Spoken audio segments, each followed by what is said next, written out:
धार के पीएचई विभाग में वेतन कटौती को लेकर एक बड़ा विवाद खड़ा हो गया। नाराज 54 दैनिक वेतनभोगी कर्मचारियों ने विभाग के कार्यपालन यंत्री सुरेश चंद्र का वाहन रोककर जमकर विरोध दर्ज कराया। कर्मचारियों का आरोप है कि उनके वेतन में कटौती की जा रही है, जबकि इसकी कोई स्पष्ट वजह उन्हें नहीं बताई गई। धार के पीएचई विभाग में वेतन कटौती को लेकर बड़ा विवाद खड़ा हो गया। नाराज 54 दैनिक वेतनभोगी कर्मचारियों ने विभाग के कार्यपालन यंत्री सुरेश चंद्र का वाहन रोककर जमकर विरोध दर्ज कराया। कर्मचारियों का आरोप है कि उनके वेतन में कटौती की जा रही है, जबकि इसकी कोई स्पष्ट वजह उन्हें नहीं बताई गई। कटौती के कारण कर्मचारियों की आर्थिक स्थिति प्रभावित हो रही है, जिसको लेकर विभाग में असंतोष बढ़ता जा रहा है। कर्मचारी सत्येंद्र शर्मा ने बताया, कार्यपालन यंत्री सुरेश चंद्र द्वारा वेतन काटकर कर्मचारियों पर दबाव बना रहे हैं, जबकि वे पहले ही सीमित वेतन में परिवार चलाते हैं। विरोध के बीच कार्यपालन यंत्री सुरेश चंद्र ने कहा, आदेश के अनुसार वेतन कटौती हुई है, इसमें मेरा कोई हस्तक्षेप नहीं है। हालांकि कर्मचारियों ने इस दावे को स्वीकार नहीं किया। उनका कहना है, हमें कोई आदेश भी नहीं दिखाया गया। वेतन कटौती विभागीय स्तर पर की गई। मौके पर मौजूद बड़ी संख्या में कर्मचारियों ने चेतावनी दी कि यदि वेतन कटौती तुरंत बंद नहीं की गई, भुगतान बहाल नहीं हुआ तो विभाग में धरना प्रदर्शन शुरू करेंगे। सर, ये कर्मचारियों ने आरोप लगाया कि तनख्वाह काटनी चाहिए। कर्मचारी जो है हाईकोर्ट गए थे, ये हाईकोर्ट में जीते, इन्होंने जो बोला था, तो माननीय कोर्ट ने जो अपने को डिसीजन दिया है उस हिसाब से अपने इनका एरियर पेमेंट कर दिया है। और जो मुख्य अभियंता ने इनका एक स्पीकिंग ऑर्डर बनाया है कि कहाँ फिक्स करना है, उस स्पीकिंग आदेश को अपने माननीय कोर्ट में पुटअप कर दिया है। और माननीय कोर्ट के निर्देशानुसार जो इनका नया वेतनमान बनता है उस हिसाब से इनका सैलरी बना रहा है। इन्होंने आरोप लगाया कि वेतन काटने से पहले कोई, अब ये बिना सोचे समझे आरोप लगाए, पहले अपना स्पीकिंग आदेश पढ़े, अपने जो एडवोकेट है उनसे बात करें और माननीय कोर्ट से बात करें।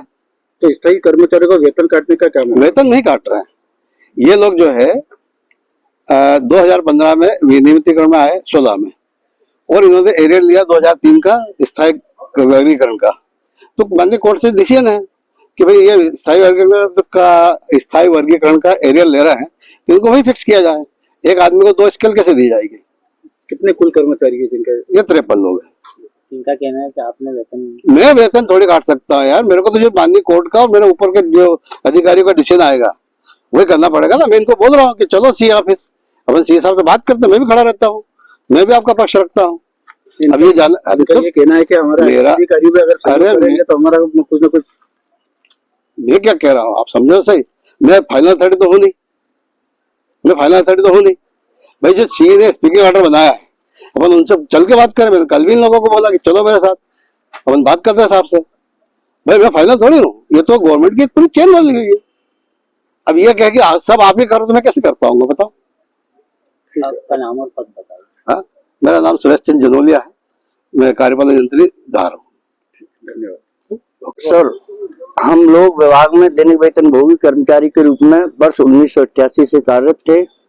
शासन की एक योजना आई थी, वर्ष 2003 में शासन ने एक आदेश जारी किया था, उसमें स्थायी वर्गीकृत करने के निर्देश दिए थे। विभाग में जो दैनिक वेतनभोगी कर्मचारी कार्यरत हैं, जिनकी सेवा 240 दिन की हो गई है, उनको स्थायी विनियमित किया जाए, स्थायी वर्गीकृत किया जाए।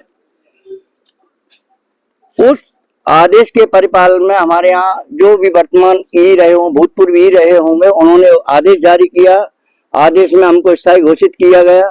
स्थायी घोषित करने के बाद में हम लोग निवेदन किया कि सब एक बीच में शासन की योजना आई थी कि जो कर्मचारी विभाग में दैनिक वेतनभोगी कर्मचारी के रूप में कार्यरत हैं, वर्ष 2016 में उनको स्थायी विनियमित योजना का लाभ दिया जाए।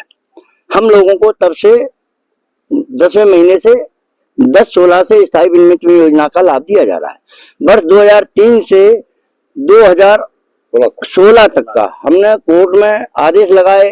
कोर्ट के निर्णय तो ये थे, शासन के नियम तो ये थे कि जिन कर्मचारियों को 240 दिन हो गए हैं उनको स्थायी घोषित किया जाए उसी दिनांक से।